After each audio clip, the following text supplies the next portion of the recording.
How to send a PowerPoint presentation in an email. Hello everyone, welcome to this channel. I'm here to help you out today. So without any delay, let's get started.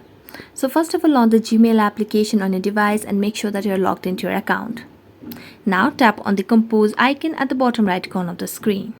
Here, what you need to do is select the person that you'd want to send. So let me just write the email ID over here and tap on the subject. And as we select on the subject over here, let's tap on this attach file option at the top of the screen and select on files. As we select on files, it will take us to our gallery over here. So let's just tap on documents. We can select on the download option as well and simply scroll down and look for our PowerPoint presentation. So as we scroll down, let's just find the options over here.